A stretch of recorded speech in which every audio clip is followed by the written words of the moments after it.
Bismillahirrahmanirrahim. Assalamualaikum warahmatullahi wabarakatuh. Alhamdulillah, asyhadu an la ilaha illallah wa asyhadu anna Muhammadan abduhu wa rasuluh. Allahumma sholli ala Muhammad wa ala ali Muhammad. Anak-anakku, siswa-siswi SMP Al-Falah Salam yang Ustadz cintai dan Ustadz banggakan. Anak-anak, hari ini kita akan belajar tentang pelajaran IPS dengan KD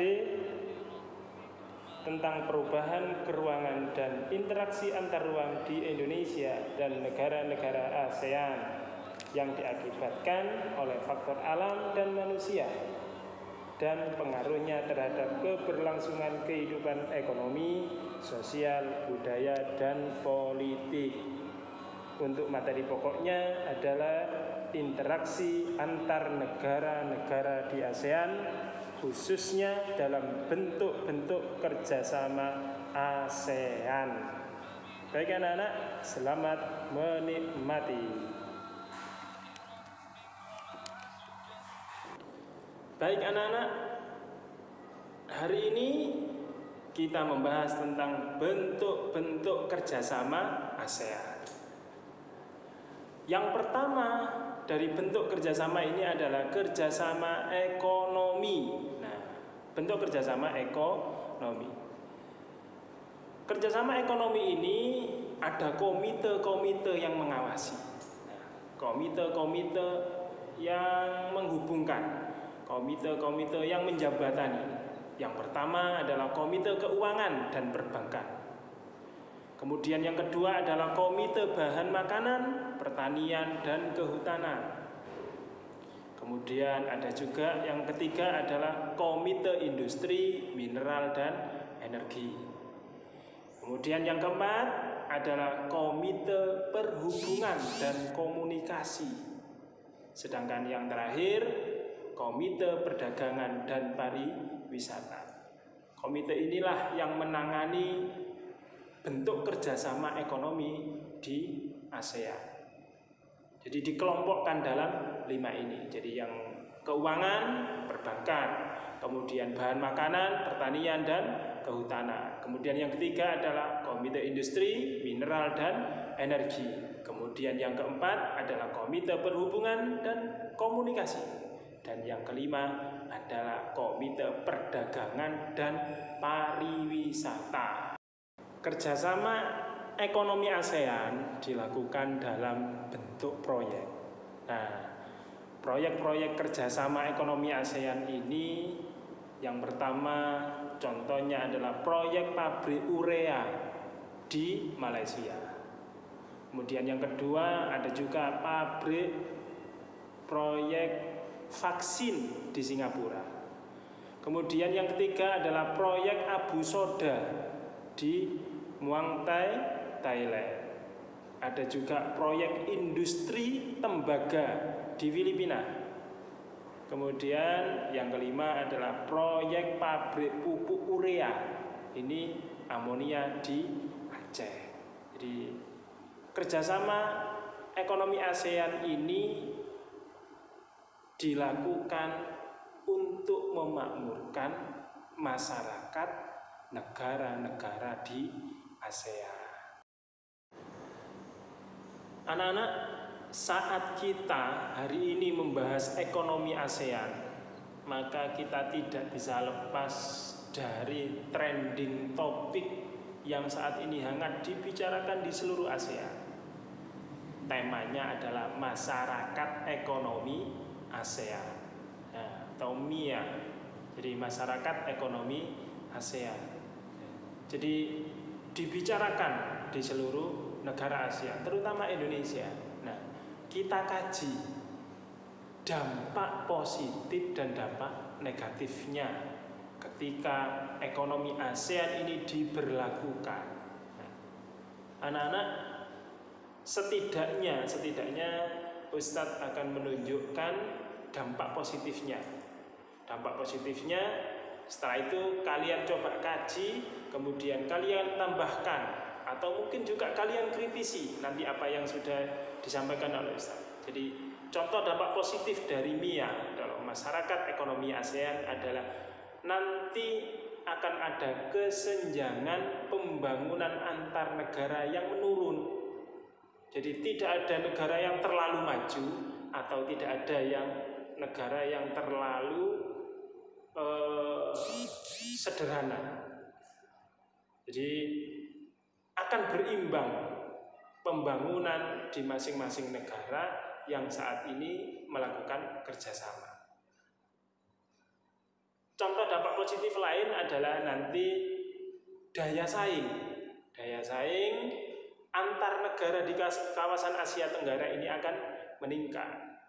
Jadi karena masing-masing negara akan mempersembahkan yang terbaik untuk dipakai negara lain. Kemudian contoh yang ketiga dari dampak positif adalah akan ada pertumbuhan ekonomi yang meningkat. Kenapa? Karena ada aktivitas ekonomi.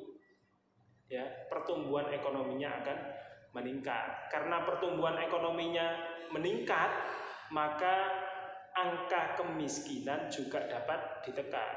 Ya, angka kemiskinannya yang tinggi karena dampak ekonomi meningkat, maka angka kemiskinan akan turun atau setidaknya dapat ditekan.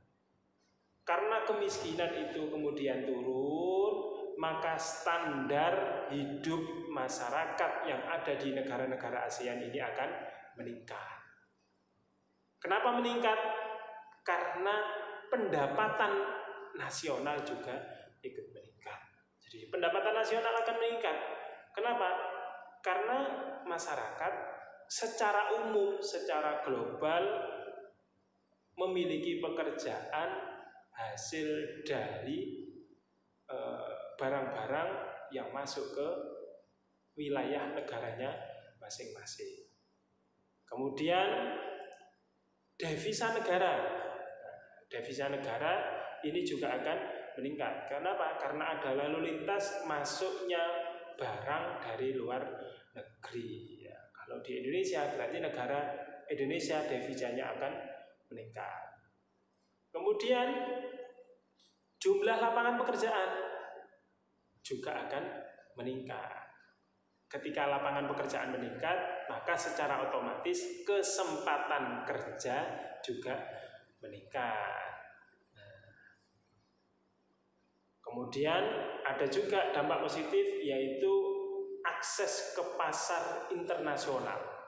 Jadi akses ke pasar internasional juga akan lebih mudah. Kenapa? Karena akan ada perusahaan-perusahaan asing, karena akan ada barang-barang asing yang itu secara otomatis nanti akan mempekerjakan, akan mengambil karyawan yang berasal dari lokal, sehingga orang lokal bisa punya akses nanti untuk lebih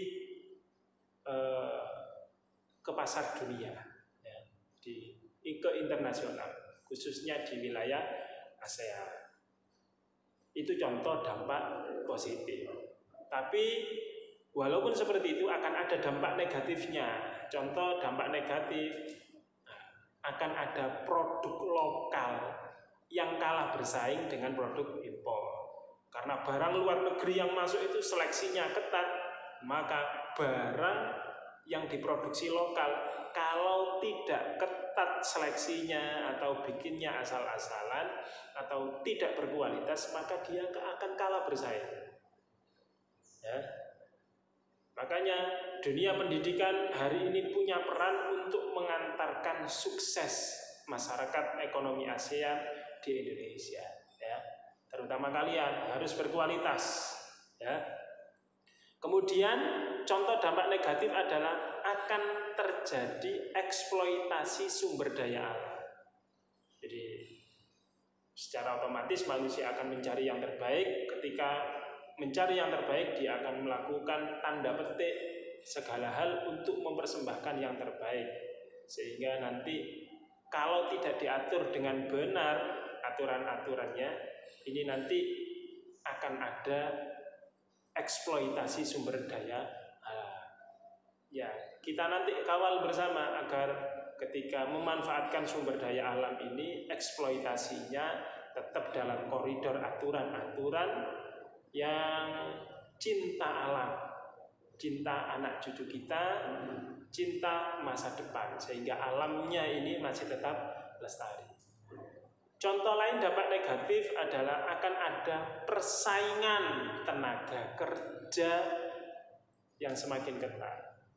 Jadi karena ada tenaga kerja asing masuk, kemudian tenaga kerja asing itu juga kualitasnya bagus, maka tenaga kerja lokal atau katakanlah kita di Indonesia juga harus berkualitas. Jadi kalau misalkan kerja di pabrik, maka karyawan pabrik itu harus berkualitas.